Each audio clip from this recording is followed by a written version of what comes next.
For more than a decade, the new space race hasn't been between countries. It's been between two men with two massive visions. Elon Musk, determined to make humanity multiplanetary, and Jeff Bezos, obsessed with building a road to space where millions can live and work. For years, it looked like Musk was running away with it. SpaceX was landing Falcon 9 boosters on drone ships like it was normal life. Skyscrapers falling from the sky and touching down on barges with names like "Just read the instructions" and "Of course I still love you." Those landings went viral over and over again, turning rocket science into shareable internet moments. Meanwhile, Jeff Bezos and Blue Origin stayed mostly quiet.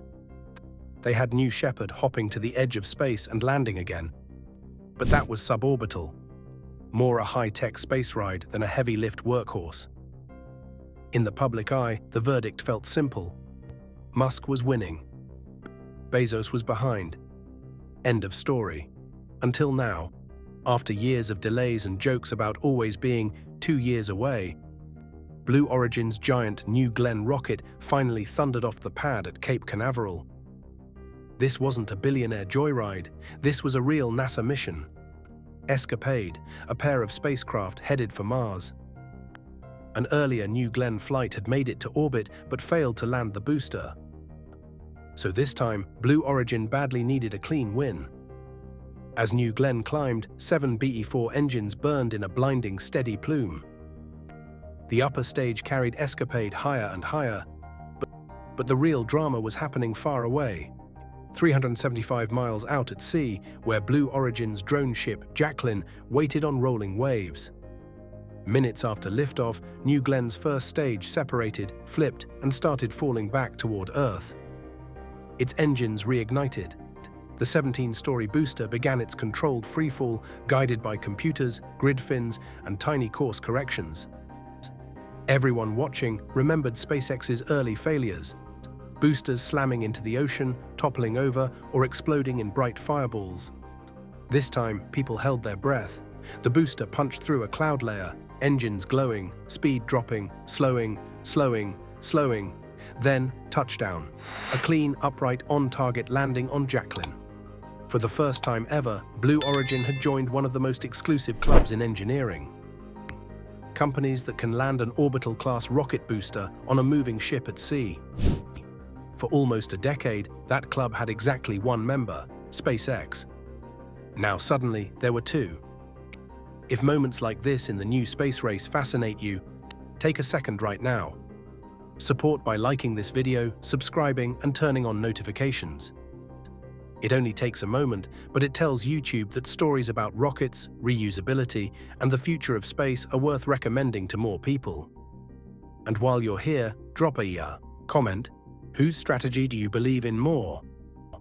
Musk's go fast and get to Mars play, or Bezos's slower, step-by-step, ferociously plan? On the surface, New Glenn's landing looks like Blue Origin finally catching up. But reusable boosters are not just a party trick. Every time a booster flies again, the cost of reaching space drops. Not by a few dollars, but eventually by orders of magnitude. Lower prices mean more missions, more climate satellites, more science probes, more commercial experiments, and eventually more people riding those rockets. SpaceX has already shown what that looks like in practice.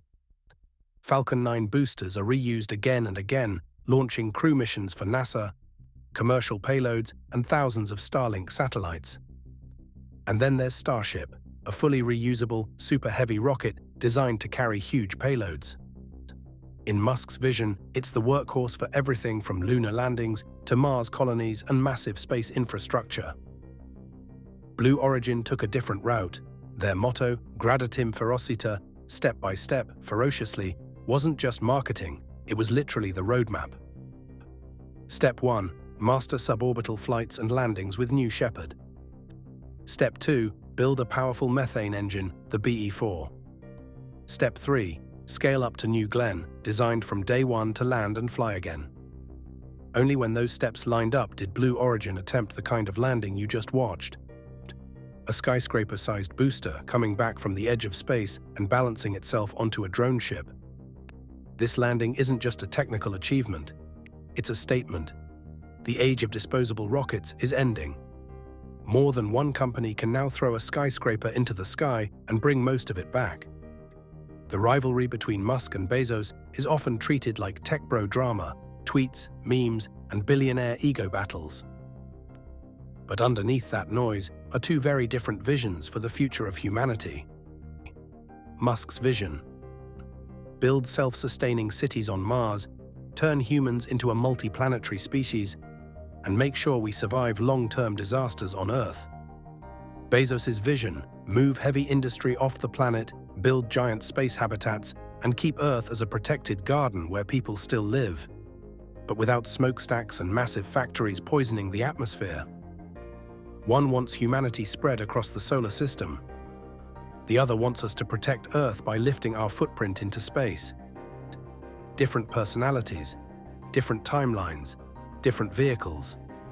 Same core idea: space shouldn't be a rare destination. It should be infrastructure, something we use every day. Now that Blue Origin has launched a heavy rocket, landed the booster at sea, and delivered for NASA, the landscape shifts. Governments and private companies don't have just one serious choice anymore. They have options. Competition means lower prices, more frequent launches, and faster. Innovation: SpaceX still leads in almost every metric. Total launches, reliability, and the giant ambition of Starship. But Blue Origin now has something it didn't have before: proof. Proof that its engines work under pressure. Proof that New Glenn can reach orbit and come back in one piece. Proof that slow and steady can eventually line up with fast and aggressive on at least one key milestone. From here, the paths are clear. For SpaceX, more Falcon 9 launches, more Starlink batches, more Starship tests, more attempts to catch giant boosters out of the sky with launch tower arms. For Blue Origin, repeat flights of New Glenn, consistent ocean landings, more contracts with NASA and commercial customers, and eventually a tight connection between New Glenn and Project Kuiper, Bezos's own satellite internet constellation. Because this landing is not the finish line, it's the starting gun. The real race is to turn spectacular viral moments into something boring: a reliable transportation network to space. The goal is a world where, when a 17-story booster drops out of the clouds, flips, fires its engines, and lands on a ship, no one gasps anymore. They just say, "Oh cool, another launch today." If you want to keep following this modern space race, the rivalry, the rockets, the disasters, and the breakthroughs, make sure you're subscribed to your channel name, hit the like button, and share this video with someone who still thinks spaceflight is only for governments. Tell us in the comments, what do you think the world looks like in 20 or 30 years if both Musk and Bezos succeed? Because one thing is already clear: the future of space isn't distant science fiction anymore. It's a competition playing out in real time, and all of us are watching it live.